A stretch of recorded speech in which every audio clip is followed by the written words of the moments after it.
మరణాత.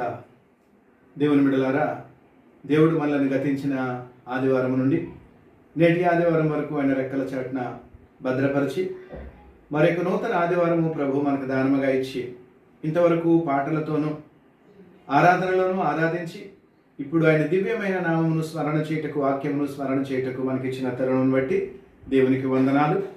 నేటి ప్రత్యేక దినముకై ఏర్పాటు చేయబడిన పాఠ్యభాగము నూతన నిబంధన నుంచి 2వ తిమోతిలకు రాసిన పత్రిక, అపోస్తలుడైన పౌలు 2వ తిమోతిలకు రాసిన పత్రిక 2వ అధ్యాయము 4-5 వచనాలు చదువుకుందాం. సైనికుడెవడును యుద్ధమునకు పోవునప్పుడు తన్ను దండులో చేర్చుకున్న వారిని సంతోషపెట్టవలెనని ఈ జీవన వ్యాపారంలో చిక్కుకొనుడు. మరియు జట్టి అయిన వాడు పోరాడినప్పుడు నియమ ప్రకారము పోరాడుకుంటే వానికి కిరీటము దొరకదు. దేవుడి పరిశుద్ధ వాక్యము మన వినికిడిలో దీవించును గాక. ఆమేన్. ప్రార్థన చేసుకుందాం. మహాపరిశుద్ధుడైన తండ్రి, నీకు స్తోత్రాలు చెల్లిస్తున్నాం. ఇదిగో తండ్రి, మరి యొక్క ఆదివారము మీరు మాకు దానముగా ఇచ్చి నీ పాదములు చెంత చేరిన ప్రతి బిడ్డను ప్రభా మీరు దీవించండి. మీరు మాట్లాడుచుంటుండగా దయగల మా ప్రభా వినగలిగిన చెవిని, భద్రం చేసుకోగలిగిన హృదయమును దయచేయండి. అల్పుడనైన నన్ను మరుగుపరిచి మీ నోటికి బోరగా వాడుకొని తండ్రి మీరే బిడ్డలతో మాట్లాడమని యేసయ్య ఉన్నతమైన నామములు అడిగి వేడి ప్రార్థన చేయుచున్నాం తండ్రి. ఆమేన్. ప్రియా దేవుని బిడ్డలారా, మరి నేటి దినము మన ధ్యాన వాక్యము చూచినట్లయితే ఒక సైనికుని గూర్చి పౌలు గారు భక్త సమాజమునకు హెచ్చరిస్తూ తిమోతికు రాస్తూ ఒక సైనికుని యొక్క ఔన్నత్యము, ఒక సైనికుని యొక్క విధి విధానాలు, ఒక సైనికుని యొక్క మరి సిద్ధపాటు, ఇవన్నీ కూడా ఒక విశ్వాసికి కావాలి అని ఆయన హెచ్చరిస్తూ ఈ వాక్యమును మన ముందు ఉంచుతూ ఉన్నారు. మరి సైనికుడు అనగానే మనందరికీ కూడా మనకి తెలుసు, దేశమును కాపలా కాచే వారు సరిహద్దుల్లో ఎంత మరి మరి అవేర్నెస్ తోటి, ఎంత శ్రద్ధతోటి, ఎంత క్రమశిక్షణతోటి ఉంటారన్న సంగతి మనందరికీ కూడా తెలుసు. కాబట్టి ఈ సైనికుని యొక్క జీవితంలో కానీ మనం కానీ చూసినట్లయితే మొట్టమొదటిగా సైనికుడు ఎన్నుకోబడాలి సైనికునిగా. రెండవది, ఆ సైనికుల యొక్క సైనిక శిక్షణకు కావలసిన కొన్ని నియమాలు ఉంటాయి. ఆ నియమాలు అతడు పాటించాలి. ఇక మూడవదిగా సైనికుడిగా సిద్ధపాటు కావాలి. నాలుగవది మరి అన్నిటికీ మించి పోరాటం. మరి ఐదవదిగా చూచినట్లయితే మరి కిరీటం. ఇట్టి 4 అంశాలు మనం నేటి దినము ధ్యానం చేసుకుందాం. మొట్టమొదటిగా ఎన్నిక. ఒక సైనికుని ఎన్నిక చేసేటప్పుడు అతడిని ఒట్టిగానే ఎన్నిక చేయగానే అతని యొక్క మరి దేహ స్థితిని బట్టి, అతని యొక్క మనసుని బట్టి మరి ఎన్నిక చేయడం అంటూ జరుగుతూ ఉంటుంది. అంటే వాళ్ళు ఎన్నిక చేసేటప్పుడు ఎన్నో విషయాలు పరిగణలోకి తీసుకుంటూ ఉంటారు. వారు భౌతికమైన సైనికులు కాబట్టి. కానీ దేవుడు తన బిడ్డలను ఎన్నిక చేసేటప్పుడు భౌతికమైన స్థితి, అంతరంగమైన స్థితి ఆయన చూచి ఎన్నిక చేయువాడై ఉంటాడు. ఇక్కడ చూసినట్లయితే మరి కీర్తన 139:16లో నేను పిండమనై ఉండగా నీ కన్నులు నన్ను చూచెను, నియమింపబడిన దినములలో ఒకటే నేను కాకమునిపే నా దినములన్నీ నీ గ్రంథంలో లిఖితములైన. దేవుడు తన యొక్క బిడ్డలను ఏర్పాటు చేసుకునేవాడై ఉంటాడు. అందుకే బైబిల్ గ్రంథంలో ఒక ఉన్నతమైన మాట, యెహోవా తమకు దేవుడిగా గల జనులు ధన్యులు. ఈ మాట మనం చాలా సాధారణంగా పెదవులతో చెప్పేస్తాం, కానీ ఆ ఎన్నిక చేయబడడం, ఆ ఎన్నికలో ఉంచబడటం, దేవుని చిత్తములో మనం ఉండడం, అది చాలా ఔన్నత్యకరమైన స్థితి. అయితే లేని వారి సంగతి ఏంటండి అని మరి ఒక ప్రశ్న గారి మనకు వచ్చినట్లయితే, మన అంతరంగాన్ని బట్టి నన్ను జాగ్రత్తగా వెతుకువారు నన్ను కనుగొంటారని దేవుడు ఒక స్థితి మనకిచ్చాడు. సృష్టిలో దేవుణ్ణి మనం కనుగొనాలి అన్న తపన ఏంటి?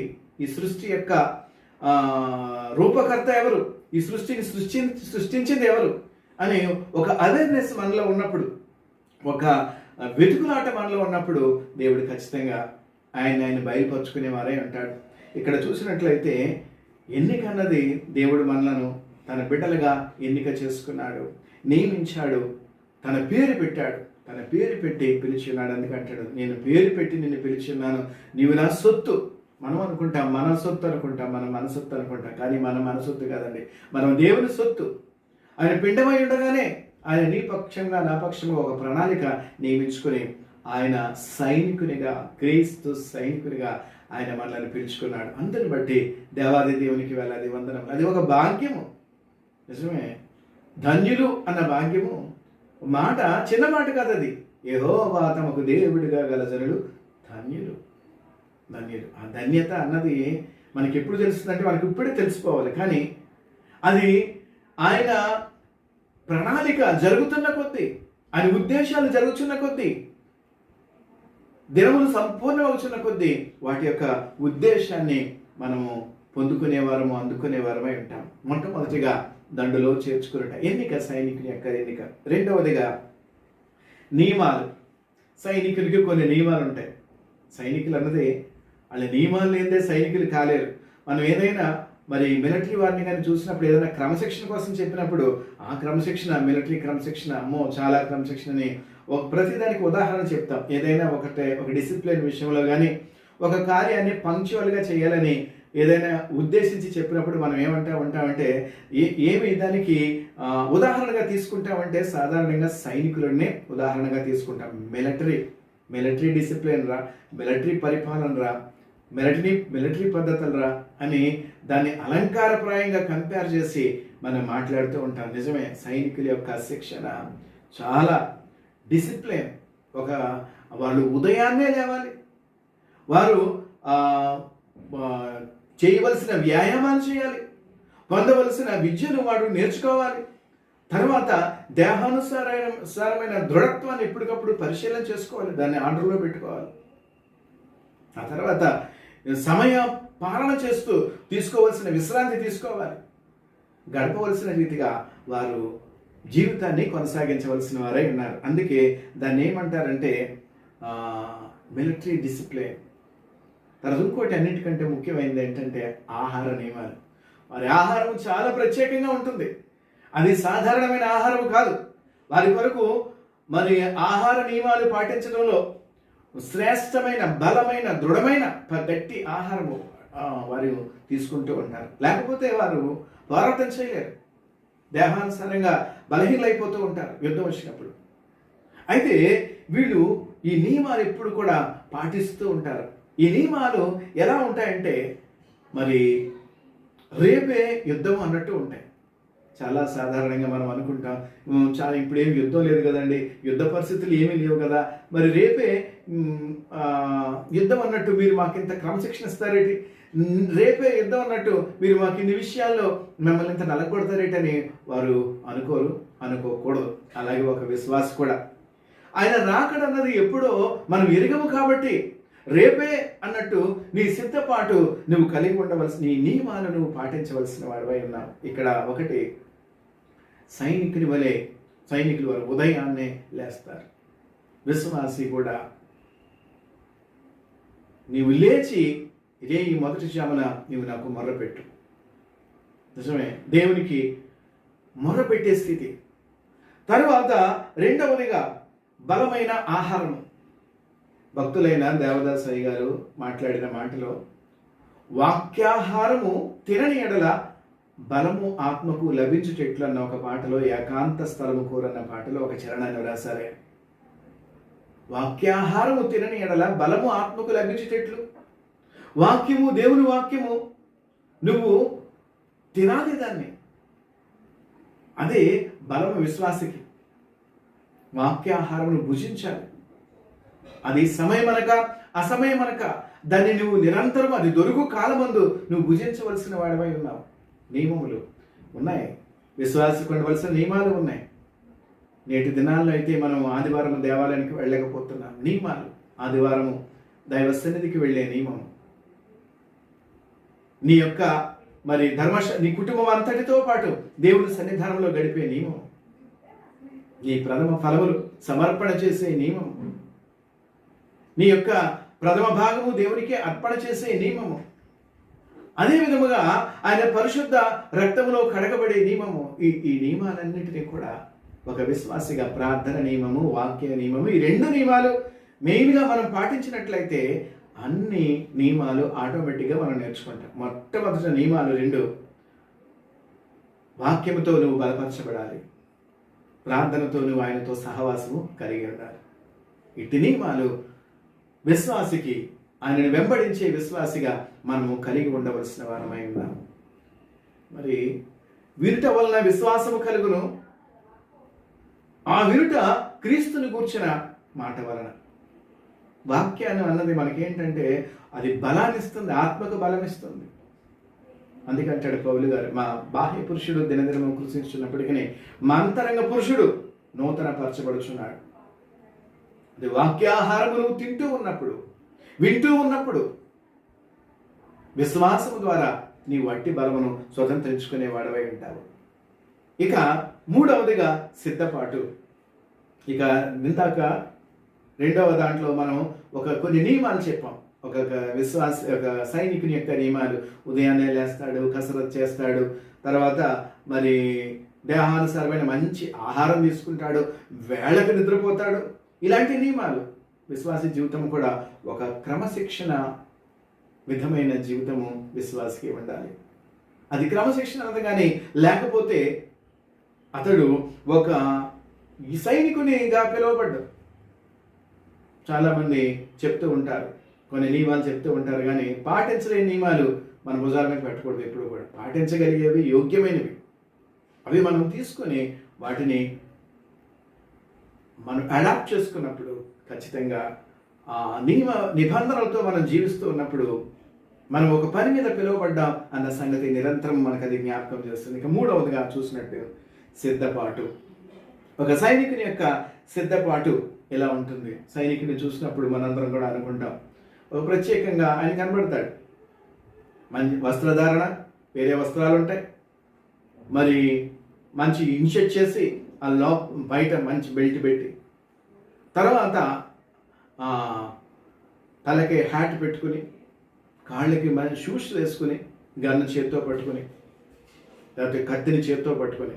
ఇప్పుడైతే గన్ను వచ్చినాయి, మరి పాతకాలపు యుద్ధకాలపు సైనికులందరూ కూడా చేత్తో పట్టుకున్నది. వాళ్ళు ఏంటంటే ఒక చేత్తో కత్తి పట్టుకునేవారు, ఒక చేత్తో మరి డాలు పట్టుకునేవారు, మరి పైన ఒక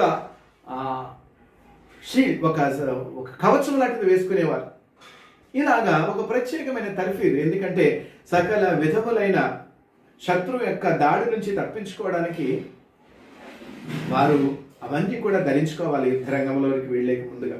అందుకే కదా ఒకసారి మరి గొలియాతు మీదకి యుద్ధానికి వెళుతూ ఉన్నప్పుడు ఆ వస్త్రాలన్నీ కూడా ఆ స్థితి, ఆ యొక్క అలంకారాలన్నీ కూడా దావీదుకి ఇస్తున్నప్పుడు దావీదు అంటాడు, నాకు ఇవి వద్దు అంటాడు. దావీదు వద్దన్నాడు, ఎందుకంటే ఆయనకున్న ఆత్మీయ అలంకారాలు, ఆత్మీయ సంగతులన్నీ కూడా, ఎందుకంటే భౌతిక ఇక్కడ కనబడతాడు. ఎందుకు వద్దన్నాడంటే ఆయన నిరంతరము కూడా ఆయనతో ధ్యానం చేసి, ఆయన స్తుతి చేసి, ఆయనలో జీవించిన వ్యక్తిగా ఒక మంచి సైనికునికి ఇక్కడ కనబడుతూ ఉన్నాడు. మనకి ముందుకు వెళ్తే మనకు తెలుస్తూ ఉంటుంది దావీదు ఎందుకు వద్దన్నాడు అన్న సంగతి. ఏంటి అసలు ఆ సిద్ధపాటు అంటే చూడండి, అతను మొట్టమొదటి ఎఫెసీ 6:13 మనం చూద్దాం. సత్యమనే దట్టి, ఎఫెసీ 6:13, అందుచేత మీరు ఆపత్తినమందు వారిని ఎదురించుటకు సమస్తమును నెరవేర్చిన వారే నిలువబడుటకు శక్తివంతులగునట్లు దేవుడిచ్చు సర్వాంగ కవచమును ధరించుకొనుడి. 1 ఏలయనగా మీ నడుమునకు సత్యమనే దట్టి కట్టుకొనుడి.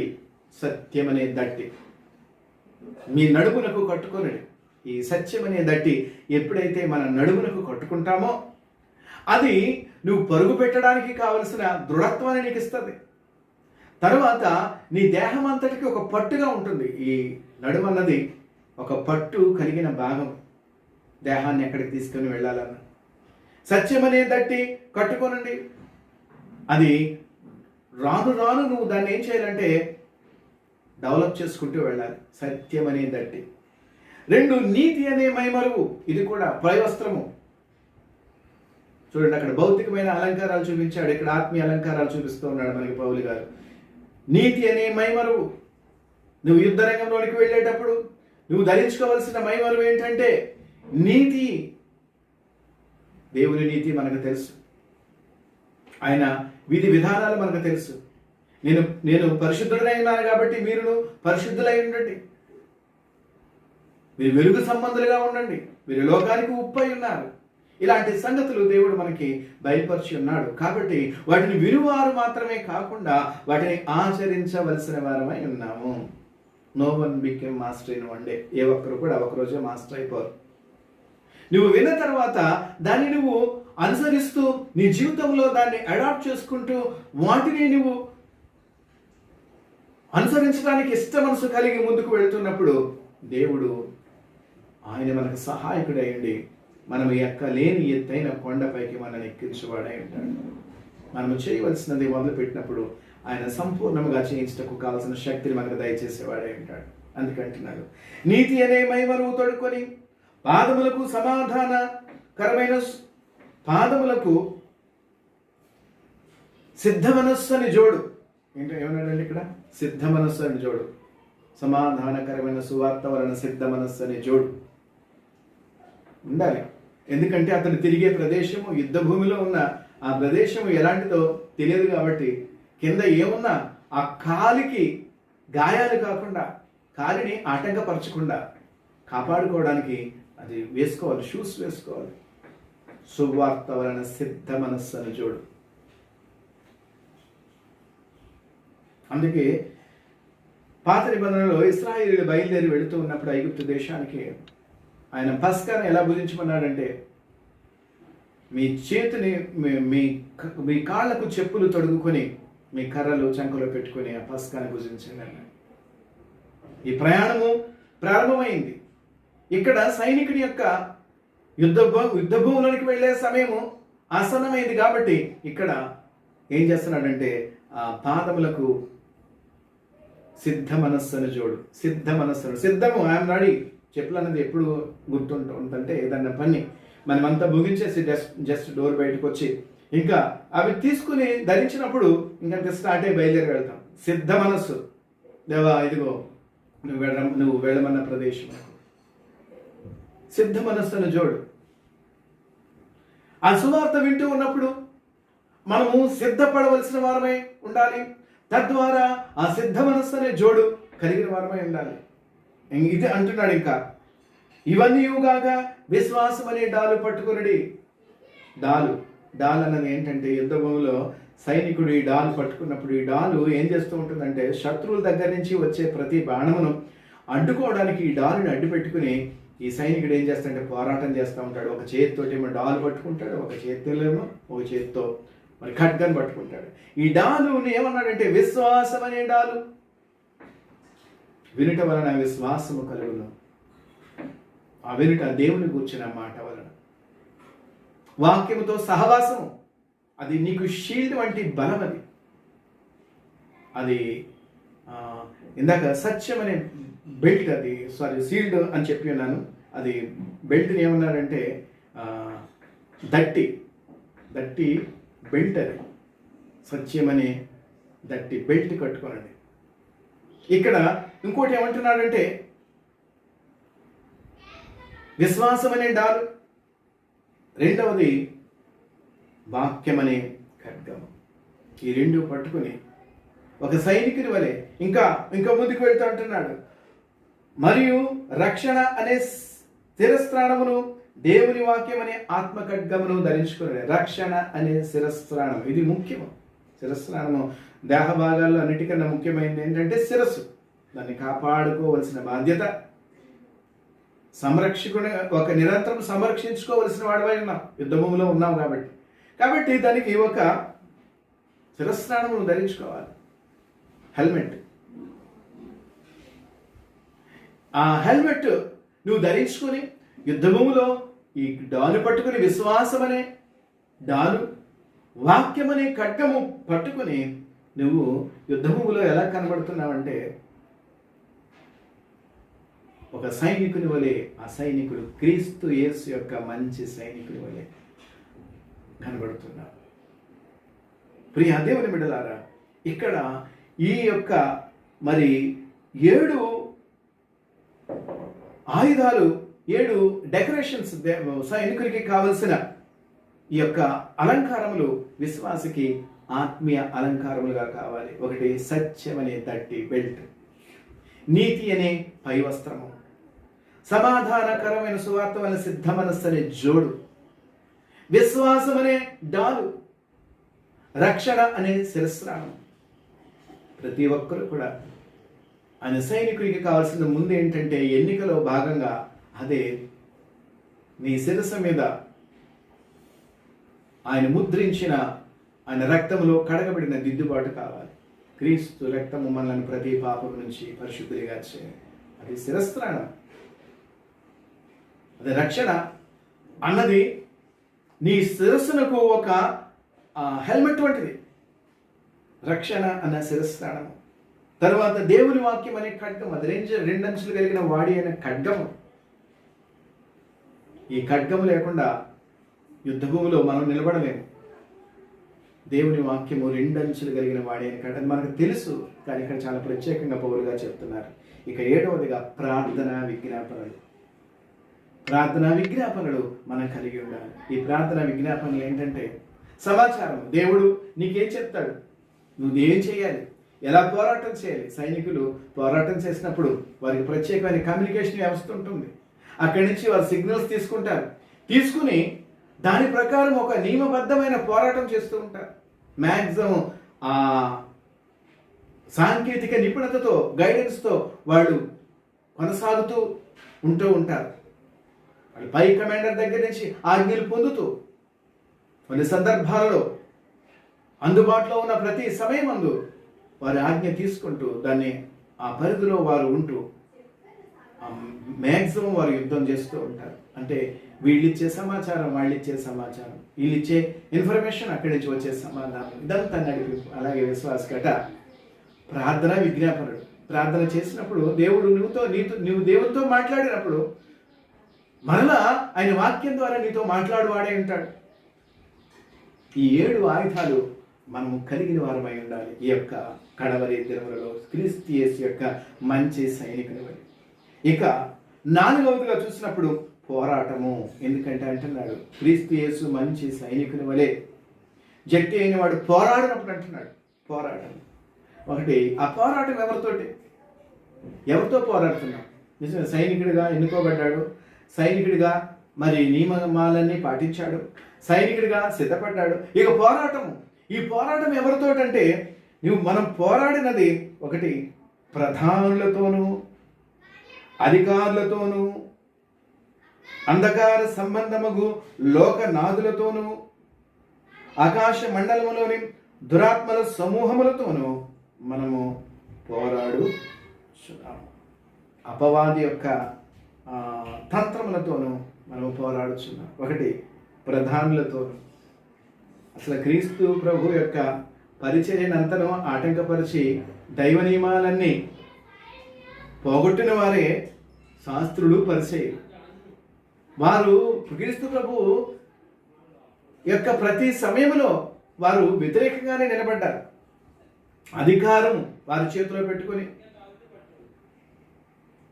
అధికారము యొక్క బలమును చూపించి దుర్మార్గత వైపు మనుషులను నడిపించే స్థితి నేటి దినాన్ని మనం చూస్తూ ఉన్నాం. చాలా విషయాలు న్యాయం అనేది పక్కన పెట్టి అన్యాయమే అధికారం చేస్తున్న స్థితులు మనం చూస్తూ ఉంటున్నాం. అది అంటున్నాడు ప్రధానులతోనూ.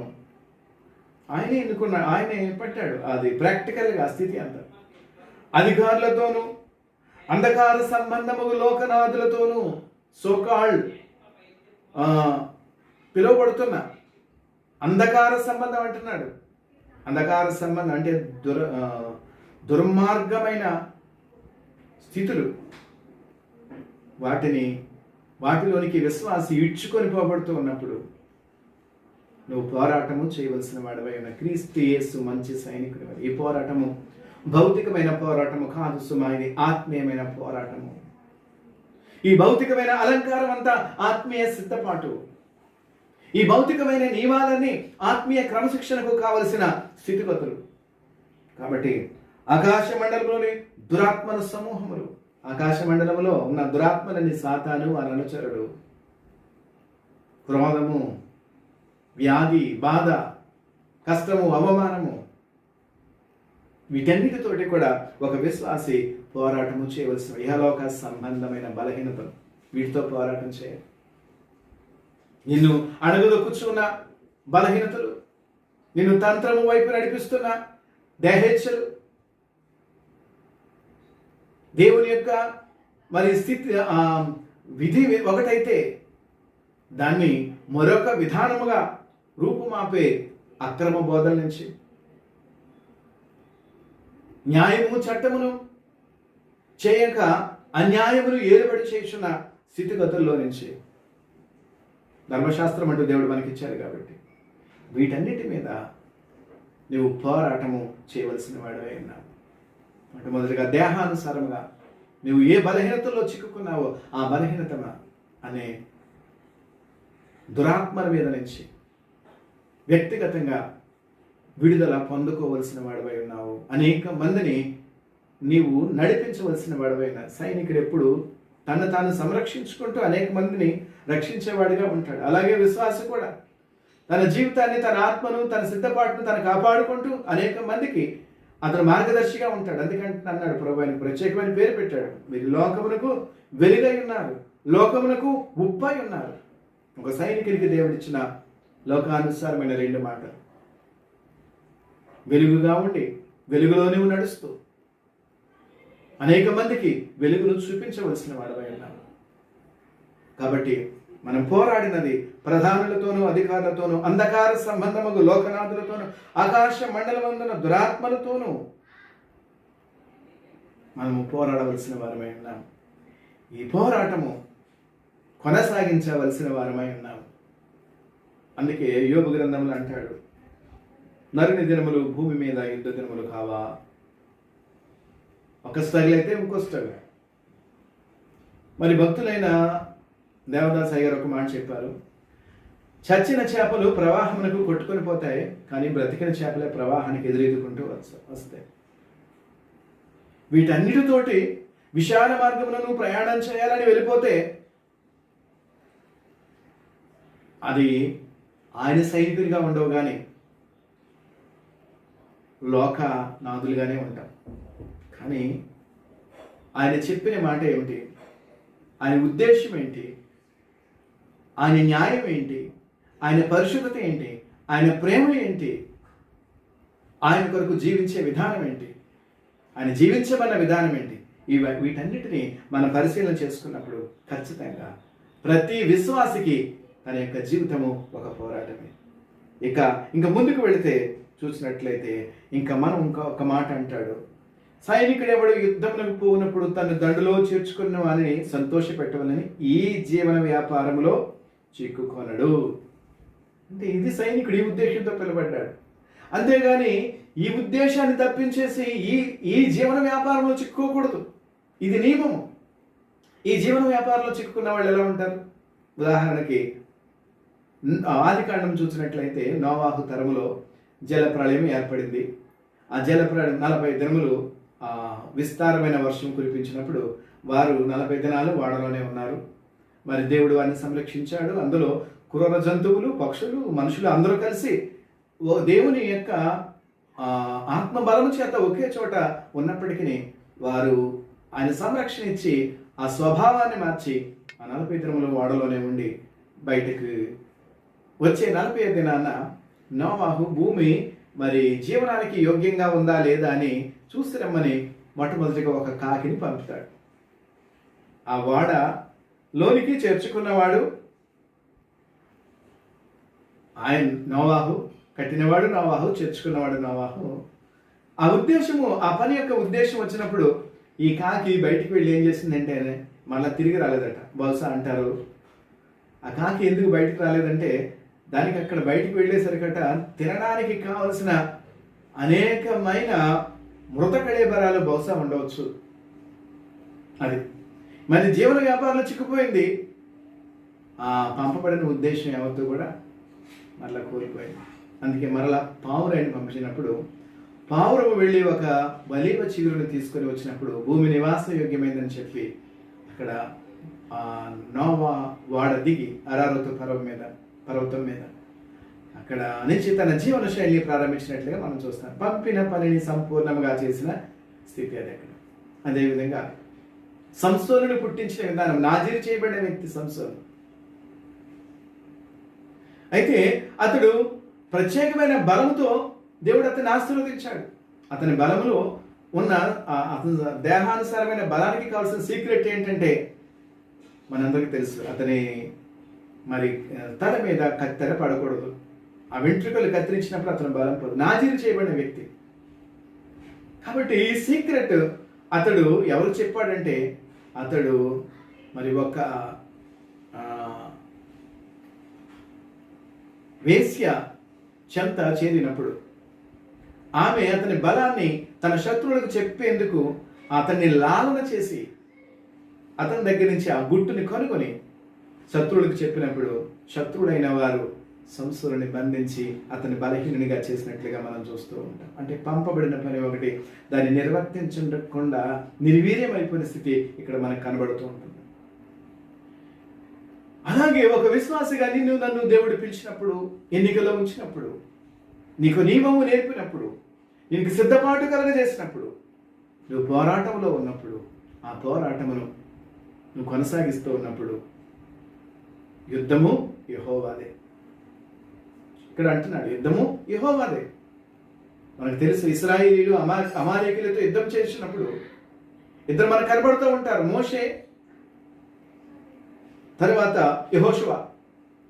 ఈ యెహోషువ వెళ్ళి కింద యుద్ధము చేస్తూ ఉంటే మోషే, అహరోను, హూరు ముగ్గురు కూడా కొండ ఎక్కి ప్రార్థన చేస్తూ ఉంటారు. ఈ మోషే చేతులు పైకెత్తి ప్రార్థన చేస్తున్నంతసేపు కింద ఇశ్రాయేలు గెలుస్తూ ఉంటారు. ఇతడి చేతులు బరువెక్కి కిందకి దిగిపోతున్నప్పుడు అక్కడ అమాలేకులు, ఇశ్రాయేలు ఓడిపోతూ అమాలేకులు గెలుస్తూ ఉంటారు. ఇది చూసిన అహరోను, హూరు ఇరువురు కూడా ఏం చేశారంటే ఒక రాత్రిని తీసుకుని వచ్చి అక్కడ ఆయన కూర్చోబెట్టి వారిద్దరూ కూడా 2 చేతులు పైకెత్తి పట్టుకుంటుండగా మోషే ప్రార్థన అలా కంటిన్యూ చేశాడు. అలా కంటిన్యూ చేసి ఆ కంటిన్యూ ఎంతవరకు చేశాడంటే యుద్ధములో యెహోషువ జయించే వరకు కూడా కంటిన్యూ చేశాడు. చూడండి, భౌతికంగా యుద్ధం చేసేది యెహోషువ, అక్కడ జయం ఇచ్చింది ప్రార్థన ద్వారా దేవుని యొక్క ఉద్దేశం. అందుకే యుద్ధము యెహోవాదే. మన జీవితంలో పోరాటం, అమ్మో ఇంత పోరాటం, ఈ భారం అంతా నాదేనా, ఇంత పోరాటమో ఇందులో వెళ్ళను, అమ్మో ఇంత పోరాటం, ఇంత రెస్పాన్సిబిలిటీ నాకుందా, ఇవి కదా కారణం. ప్రతిదీ దేవుడు నీకు ఆయన సన్నిధానంలో నీ భారము ఆయన మీద పెట్టినప్పుడు, విజ్ఞాపనలతో ఆయన అడిగినప్పుడు నువ్వు అడుగు పెట్టు ప్రతి స్థలము దేవుడు నీకు అనుగ్రహించువాడై ఉన్నాడు. అందుకే శత్రు బలవంతటి మీద మీకు జయము అనుగ్రహిస్తానని దేవుడు సెలవిచ్చాడు. అదే నినాదము దావీదుకి జయాన్ని సమకూరు చేసింది. స్వల్పం బలముతో ఉన్న దావీదుకి జయాన్ని చేకూర్చింది. ఇటువంటి యుద్ధోపకరణాలు, ఇటువంటి క్రమశిక్షణ, ఇటువంటి నియమము కలిగిన వాడు కాబట్టి గొలియాతును జయించాడు. ఇక్కడ చెప్పబడిన ప్రతిదీ కూడా గొలియాతు కంటే బలమైంది ఏది కూడా కాదు. కాబట్టి ప్రియ దేవుని బిడ్డలారా, ఈ కడవరి కాలంలో దేవుని యొక్క మంచి సైనికుడిగా పిలువబడ్డావు. ఇదిగో ఎన్నుకోబడ్డావు. నియమకరమైన జీవితాన్ని జీవిస్తూ ఉన్నావు, సిద్ధపాటు కలిగి ఉన్నావు, పోరాటంలో ఉన్నావు. ఆ తర్వాత దేవుడు నీకు అనుగ్రహించేది ఆయన రాకడలో కిరీటం. జయించువానికి మరి ఆయన వాడవారిని నిత్య జీవమని కిరీటము ధరింపచేయవాడు, సదాకాలము ఆయనతో ఉంచేవాడు. అందుకంటున్నాడు మరి నియమం ప్రకారం పోరాడుకుంటే కిరీటము దక్కదంటున్నాడు. అటువంటి కిరీటము దక్కించుకొని ఆ నిత్య జీవమనే వాడబారిన కిరీటమును ప్రతి విశ్వాసి ధరించుకొని ఆయన సన్నిధిలో సదాకాలం ఉండే సమయము ఆసన్నమైనది. కాబట్టి మన నియమము, పోరాటము, నిబంధన, శిక్షణ బలోపేతం చేసి ముందుకు కొనసాగగలిగిన ధన్యత ఈ కడవరి దినములలో దేవుడు మనకు అనుగ్రహించునుగాక. ఆమేన్. ప్రార్థన చేసుకుందాం. మహాపరిశుద్ధమైన తండ్రి, నీకు స్తోత్రాలు చెల్లిస్తూ ఉన్నాం. మహాదేవ, ఘనుడమైన దేవ, నీ యొక్క ప్రతి ఉపదేశము తండ్రి ఎంతో ఔన్నత్యమైనది తండ్రి, జ్ఞానయుక్తమైనది. ప్రభు నీకు స్తోత్రాలు చెల్లిస్తూ ఉన్నాం. ఈ భయంకరమైన దినాల్లో విశ్వాసులుగా నీ వైపు చూస్తూ మా పరుగు కొనసాగించగలిగిన శక్తి మీరు మాకు దయచేయండి. పరిశుద్ధాత్మదేవ, మీరే మా పక్షముగా నుండి ఉచ్చరింపశక్యము కాని మూలికలతో మా పక్షముగా విజ్ఞాపన చేసి నీ జయమును ప్రసాదించండి. అనారోగ్యంగా ఉన్న ప్రభా బిడ్డలను మీరు జ్ఞాపకం చేసుకోండి. ఈ భయంకరమైన కోవిడ్ దినాల్లో ఇదిగో వ్యాధిగ్రస్తమైన బిడ్డలను, క్వారంటైన్లో ఉన్న బిడ్డలను, తండ్రి వ్యాధితో కొట్టిమిటిలు ఆడుచున్న బిడ్డలను ఒక్కసారి మీరు జ్ఞాపకం చేసుకొని తండ్రి మీ విడుదల వారికి దయచేయమని వేడుకుంటున్నాం. ఈ భయంకరమైన ఉగ్రత ఇందు నిమిత్తమై ప్రభావం వచ్చినదో ప్రతి అంతరంగము గ్రహించగలిగిన స్థితి దయచేయండి. ప్రభు సృష్టికర్త, ఇదిగో సృష్టికర్తను విడిచి ప్రభా మేము చేయించిన ప్రతి అపరాధం నుంచి మమ్మల్ని తప్పించండి. దేవా, నీ ఉగ్రత ఈ సృష్టి మీద నుంచి తప్పించి తండ్రి బిడలైన వారిని మీరే కాపాడండి. ఇందులో యోధులుగా పనిచేయించిన వైద్యులను, నర్సింగ్ డిపార్ట్మెంట్ని, శానిటరీ డిపార్ట్మెంట్ని, పోలీస్ వ్యవస్థలను ప్రభువా, ఆయా గవర్నమెంట్ అధికారులను, ప్రత్యక్షంగా పరోక్షంగా సహకారులుగా ఉన్న ప్రతి డిపార్ట్మెంట్స్ని మీరే దీవించి ఆశీర్వదించి ప్రభా నీ రెక్కల చాటున కాపాడి ఈ యొక్క భయంకర కాలం అంతా బిడ్డలకు కావలసిన ప్రభా ఈవులను మీరు అనుగ్రహించండి. ఆయా ఆర్థిక పరమైన లేములతో కొట్టుమిట్టులాడుచున్న బిడ్డలను మీరు కరుణించండి. ప్రభా నీ సహాయం బిడ్డలైన వారికి అనుగ్రహించండి. తండ్రి ధైర్యాత్మను దయచేయండి. ప్రభా నీ వైపు చూచినప్పుడు అన్ని భయములు తొలగి తండ్రి నీ ప్రేమ, నీ నడిపింపు మాకు నూతన శక్తిని అనుగ్రహించేది, యుద్ధము మీద జయమిచ్చేది. అట్టి జయము నీ సన్నిధానంలో ప్రతి బిడ్డ పొందుకునే భాగ్యము నేటి ఆదివారపు దీవులతో అలంకరించి నడిపించమని, మరి హృదయంతరంగా ప్రతి విజ్ఞాపనకు నెరవేర్పు అందించమని యేసు నామమున అడిగి వేడి ప్రార్థన చేయుచున్నాం తండ్రి, ఆమేన్. త్రిత్వ దేవుని దీవెన కాపుదల సహాయం నడిపింపు కూడి వచ్చిన మనెల్లరకు దేవుడు అనుగ్రహించి నడిపించును గాక. ఆమేన్. మరణాత.